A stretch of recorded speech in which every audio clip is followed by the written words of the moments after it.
Come and listen to my story about a man named Jed. A poor mountaineer barely kept his family fed. And then one day he was shooting at some food, and up through the ground come a bubbling crude oil, that is black gold, Texas tea.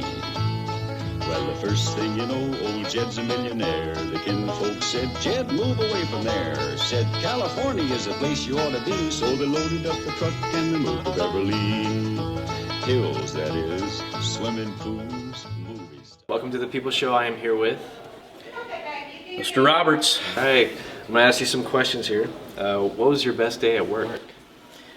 My best day at work probably happened about 3 or 4 years ago. I don't remember exactly, but I had been trying to see if I could be outside at the magic moment when all the monarch butterflies are migrating across the outdoor classroom, and it happened about a third period, probably 3 or 4 years ago. We were there at the right spot at the right time, and it was just a memory for all of us that we'll never forget. I had little stickers that the kids were putting on the monarchs to track them as they kept flying toward the party in Mexico, and it was one of the highlights for me as a teacher is to share that moment with all the kids. And we probably put 50 stickers on monarchs in that one period. They were just everywhere. Wow. Fluttering across the baseball field, Football practice field. The blue ones, or like The monarch or the... Yeah. Wait, No. or no, It's it's going like to be a- bright orange Yeah. and black. Yeah.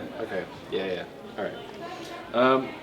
What are some of the jobs you've had leading up to your career in teaching? Well, one of the jobs I started with, just to probably learn a little responsibility, in the good old dark ages when I was a kid, they used to have personally delivered newspapers to people's homes. So I learned a lot about how to be responsible. I had to get up every day at 5:30 and deliver newspapers to about 40 people, and then I'd have to go around and ring their doorbell every weekend and talk to them and get money from them and stuff like that. And another job I had that was kind of interesting that I share with the kids in field bio a lot is I was a dock boy at a fishing camp when I was in college. So I learned how to clean fish and help get everybody's bait ready and do all kinds of jobs around the camp.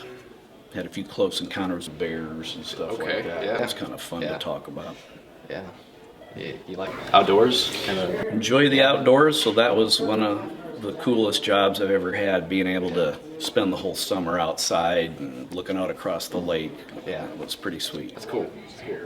And what are some of your favorite hobbies and interests outside of school? I do a variety of things that I enjoy outside of school. Certainly hunting in the fall for deer and spring for turkey is a couple of my favorites. I also do some fishing in Minnesota, where I was a dock boy in the summer. My family has a cabin up there, so I look forward to spending time up there. I'm also one of the few crazy people in Missouri that goes ice fishing, and so some of the kids have heard about that over the years. Yeah, I actually got to break the world record this year. We had a cold snap, and the ice was actually thick enough in Missouri that I fished here in the Kansas City area 8 days in a row. So that's kind of an unusual hobby that most people don't get to go ice fishing around here. Where And do you go for that? Like, you have a pond or like? actually, I just fished at local lakes around here. Yeah. One of them, like Harrisonville North Lake, is one that I ice fish at, and I also have some ponds that I can go to. Okay. And so you broke the record because you Well, I'm like. my record. Usually, I get about 1 or 2 days every 2 years to ice fish because it's too warm around here and the ice doesn't get thick enough. So this year just was unusually cold long enough that I could get out there day after day, and so I just kept trying to see how many days after school I could zip out and ice fish for an hour. Using your snow days to go out fishing? No, well, just after school. I mean, most of the ice fishing I do between 4 and 5 o'clock. Yeah. So even an hour is enough to go out and catch a few bluegills or crappies or whatever it is. What was your favorite subject in school and why? No, I mean, I've always enjoyed different science courses that I've taken throughout my education. I think I definitely got, more interested in when I was in college in different subjects in biology and I've done the whole spectrum from lab-based classes inside where I got to work with electron microscopes and do student research in college, so I had some opportunities to work with some of the professors and do some cool research there, but I really enjoy the outdoors more, and so I've taken classes to learn birds and mammals and things, and that definitely paid off. Now that I'm teaching field bio, I get to share some of the mammals and birds that I learned in that college class with students like this year. applicable hobbies to your career. Yep. Yeah. Definitely. Okay. How long have you taught here for? This is my 31st year in a row here. Yeah? Yep, Yeah. all my career here at Ray Pick. Yeah.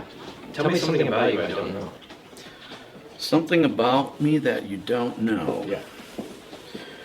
Well, one thing you might start to hint at, but one of my superpowers is when we go bird watching outside in the spring, I've learned that I can imitate some of the mating calls of some of the birds out there, so that's kind of fun when I can stand there and whistle, and sometimes when we get that bird will hear me and it'll whistle back and it'll sound like we're having a deep conversation. And then so this year the highlight was the bird flew over and literally sat on the branch right above our head when the whole class was out there. You know? I was like, wow, Mr. Roberts, you called that bird right in.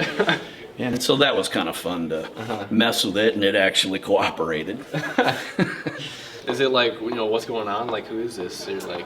I don't know. It was probably at this time of year like a territorial thing. It's like, you think you're the king of this neighborhood? I'm going to come over and sing my song louder than you can. And so I think I was just curious, who's this new rival in my neighborhood? Is kind of, I was probably talking to a male that was out there singing, trying to attract the females. And he's like, hey, I was singing here before you got here. This is my territory. So that's funny. Hey, what got you into teaching? Probably the biggest thing that got me into teaching was when I was trying to decide what I wanted to do with the rest of my life in college. I kind of had a major shift in the path that I was going to follow because I decided to do some tutoring in college, and the more I tutored people in college, the more I just discovered I enjoyed helping people figure things out. The joy of being able to explain something complicated until somebody understands it, that just kept happening over and over when I was tutoring different people in college. And I'm like, well, maybe I should go that direction. Even though my parents are both teachers and, explained to me the financial consequences of going that direction. So I've heard, Wow, yeah. Any last words for the class of 2024 before you... I guess I would just say I hope everybody that wish them the best of luck on the next step in their path, and I hope that they can ultimately find something to do with their life that they can put all their passion into. That's one thing that the students that have me probably will tell you, that they certainly got a full dose of my passion for the things that I teach about. That's nice. Try to keep it as exciting and energized as I can, and a lot of the stuff I talk about are things that I'm passionate about. Thank you. All right. That work for you?